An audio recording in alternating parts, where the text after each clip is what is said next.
Oke, masih di Apa Kabar Indonesia Pagi pemirsa, langsung ke Bang Ege. Bang Ege membaca pesan-pesan yang disampaikan oleh suara-suara yang meminta pemilunya ditunda ini nih, untuk apa sih Bang sebenarnya?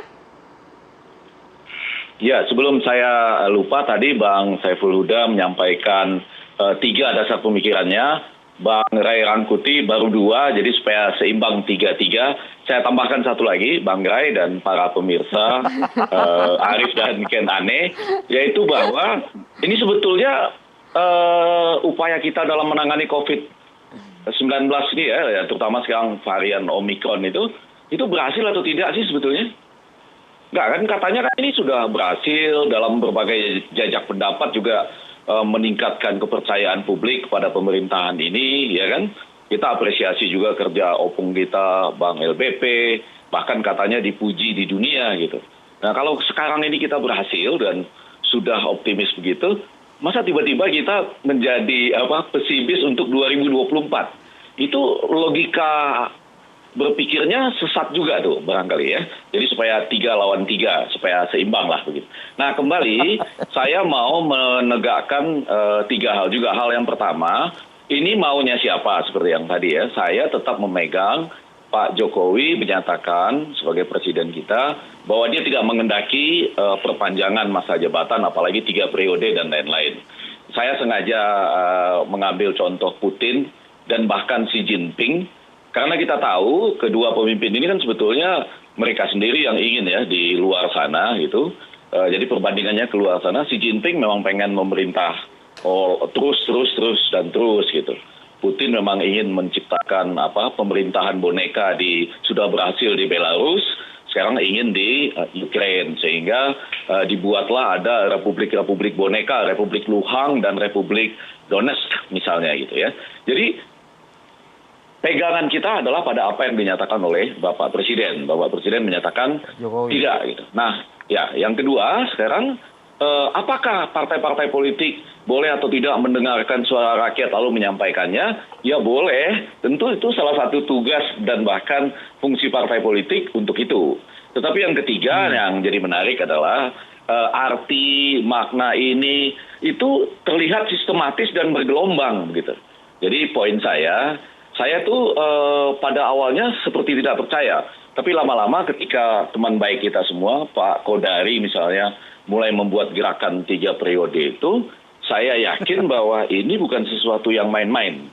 Ada sesuatu yang serius. Kemudian Pak Kodarinya turun sedikit, ada Pak Bahlil itu ya. Kemudian Pak Bahlilnya turun sedikit, sekarang mulai level ketua umum partai. Jadi yang mau saya katakan, lepas dari maknanya seperti apa, Pak Bang Ray Rangkuti dan Bang Saiful Huda, ini gerakan serius dan bergelombang.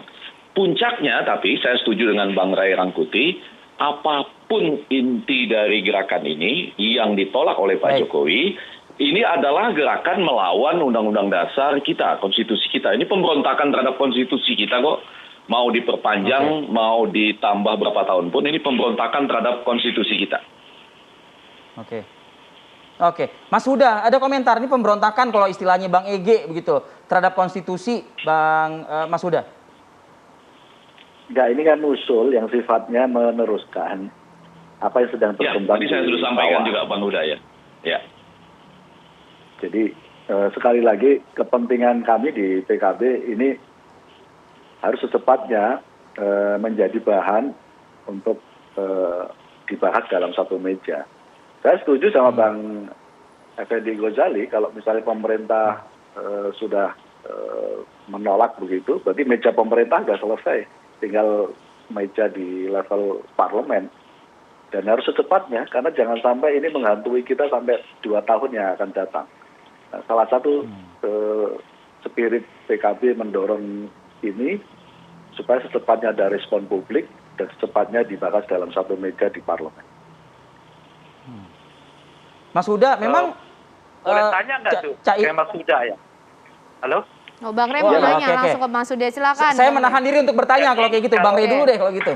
Begini, kan kalau kita mendengar penjelasan Mas Huda itu, posisi PKB seolah-olah hanya mau menerima masukan dari masyarakat untuk disampaikan di meja parlemen gitu.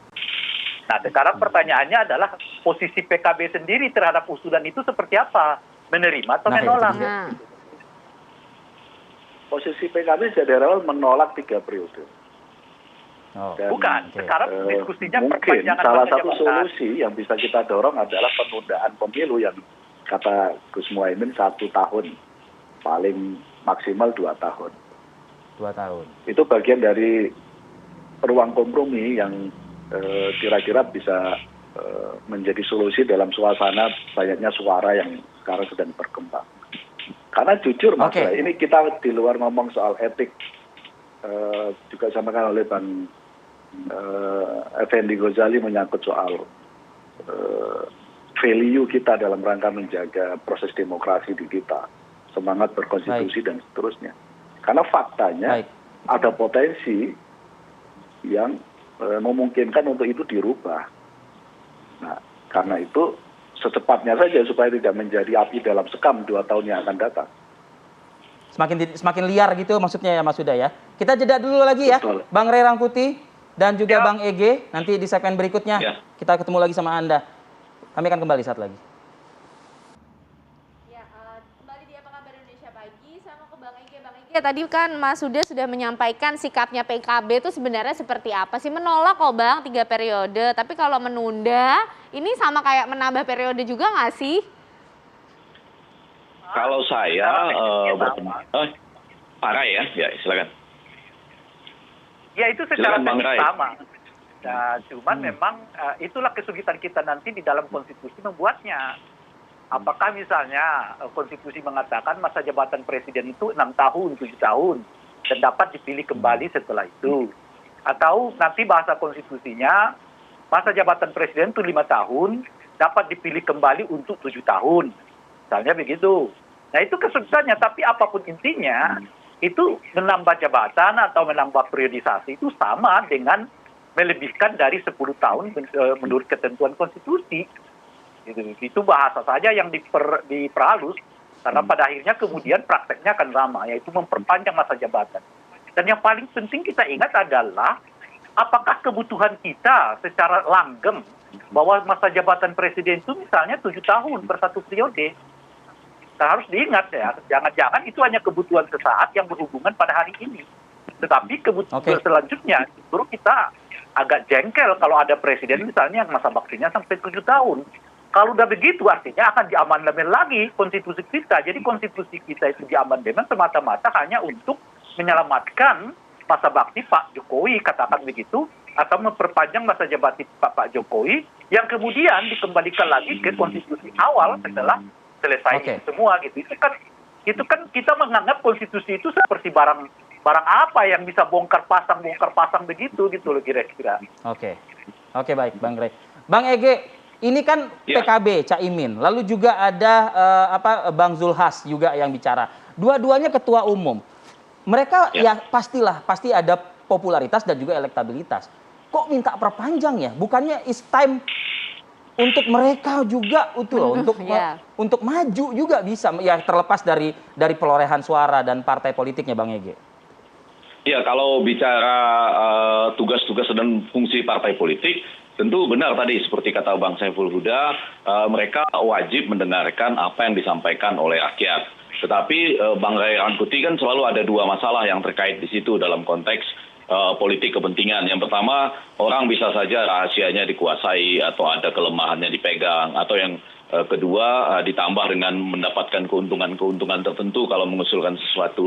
Tetapi lepas dari itu yang sebetulnya mau saya sampaikan, supaya agak lebih transparan, kita jangan sampai jauh ke sana dulu, supaya agak lebih transparan. Jadi kalau kita mendengarkan misalnya, ini pendapat dari rakyat, terus ditambah dengan kalimat misalnya jumlahnya banyak. Enggak, kalau boleh disebutkan nama-namanya kalau boleh gitu. Misalnya ada pengusaha yang ingin presiden ditambah masa jabatannya atau pemilunya ditunda, sebut aja dari PT apa nama PT-nya gitu. Supaya kita tahu kalimat banyak itu susah loh itu. Kata banyak gitu, enggak disebutin aja. 1 PT ini, 2 PT ini gitu ya, kalau menyebut kebetulan pengusaha-pengusaha.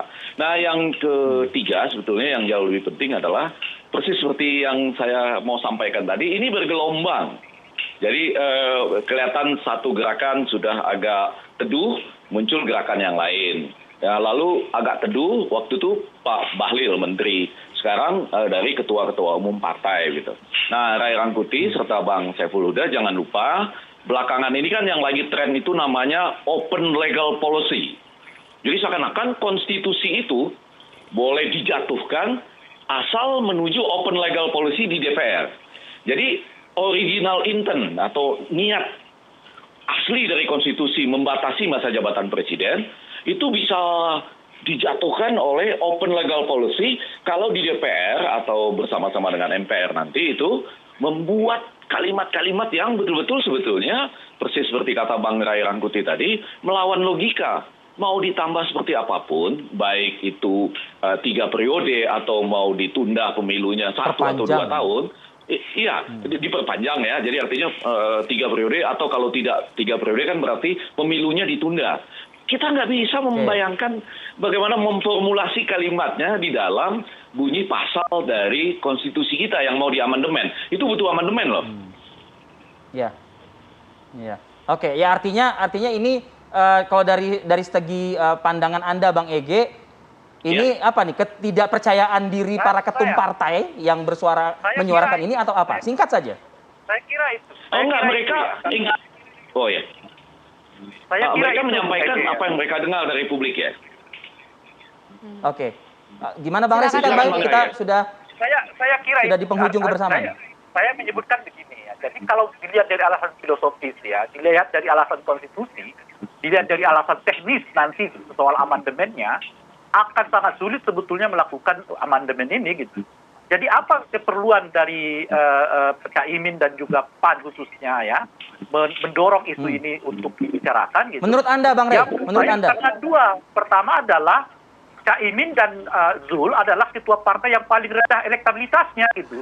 Sehingga mereka membutuhkan waktu yang lebih panjang untuk menaikkan dan mengerek kembali elektabilitas mereka sehingga bisa setara dengan ketua partai yang lain.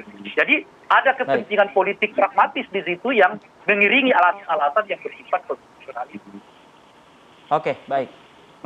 Mas Huda, Anda perlu menanggapi? Ya. Singkat, Mas sekarang Huda. waktunya publik untuk merespon dan punya perspektif yang kita persilahkan. Ini menyangkut soal tadi disampaikan oleh Bang Ray dan seterusnya. Tapi prinsipnya ini sudah kita dorong untuk menjadi bahan dalam satu meja untuk dibahas supaya cepat clear dan 2 tahun ke depan kita nggak lagi dibayang-bayangi oleh agar tidak menjadi bola liar lagi terus-menerus begitu ya Bang Huda, Mas Huda. Baik. Terima kasih Bapak atas waktunya pada pagi hari bergabung bersama kami di Apa Kabar. Kita tetap pegang kalimat dari Bapak Presiden Jokowi aja. Gitu ya Arif dan Ken Ane. Oke, siap. Terima kasih Bang Ege, Mas Huda, Bang Ray, sehat selalu semua. Terima kasih. Ya, dan diskusi ini juga menjadi akhir bersamaan pagi ini ya di Apa Kabar Indonesia pagi hari ini. Tapi jangan lupa untuk terus memantau pemirsa Instastory Aki Pagi TV One, cek di sana ada akun Instagram Anda atau tidak yang menjadi pemenang pantun hari ini. Saya Arif Adil. Dan saya Kenana serta teman-teman yang bertugas pamit undur diri. Selamat menikmati akhir pekan Anda, terus terapkan protokol kesehatan pemirsa.